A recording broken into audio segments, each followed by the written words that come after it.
think of the cavemen 40,000 years ago that crawled underground to be able to get to the cavern to paint. To me, painting is something that a person almost needs to do to express himself.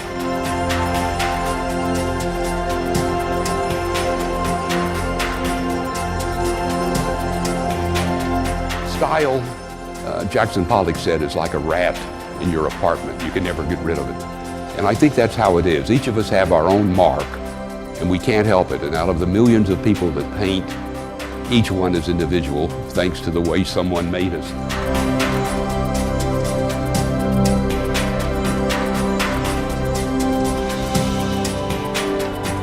It started a few years ago, as you can tell, back in the days of the Dust Bowl in Oklahoma, and I was born and raised there. And I say somewhere that I fell in love with watercolor when I was in the 3rd grade, and my folks bought me a .22 rifle and said the manly thing to do is to go shoot chicken hawks and save the chickens rather than becoming painters. So coming right off the farm in the Depression, someone who was interested in painting was not looked upon as a very manly kind of person. And these were the days of the oil booms in Oklahoma, when you had the boomers and the wild necks and this kind of stuff running around. And so it wasn't too popular to be called an artist or a painter in those days. And in my high school, we never heard of art.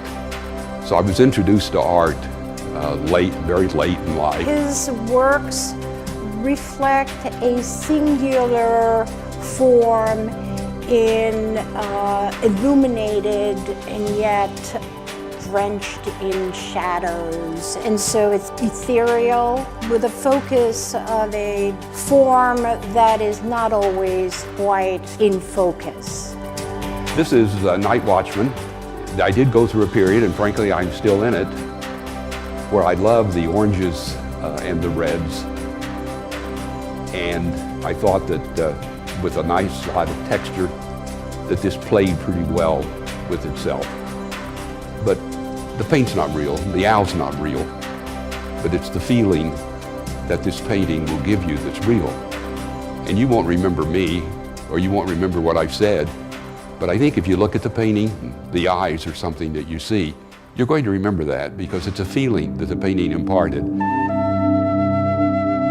He has a wonderful sense of color, form, and texture, as you can see by looking at his works.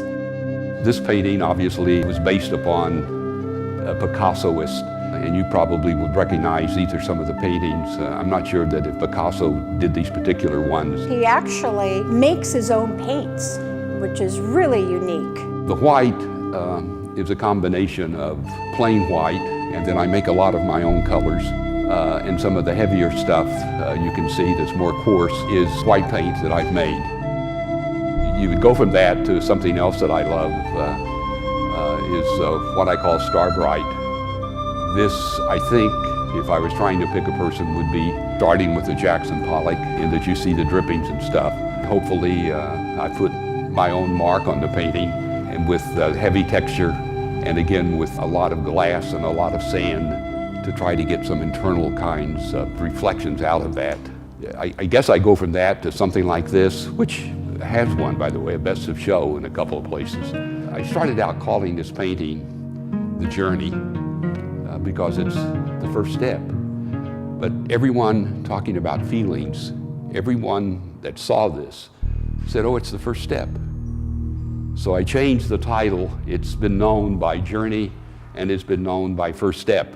It's a combination of glue and a combination of gesso and a number of things, where I wanted to see just how far I could push the medium and to give the feeling of a little bit of drama, stepping out on this long journey that we don't know where it's going to go. This that I call Morning, again, it's my feeling, hopefully, of contemplation, of looking at the morning and trying to see what it's going to bring. I hope this is the feeling. You know, it takes two to get a feeling. I hope that my paintings, and this is obviously a small part to talk about, but I don't want confrontation like Lucian Freud and a bunch of great other painters, in that case I would say artists, have done. I've seen enough confrontation in my life. I hope that when people look at the paintings, it causes them to kind of maybe take a breath and then to just kind of think about the painting. Jim Cobb is an experienced artist. The true artist is only going to be judged by time.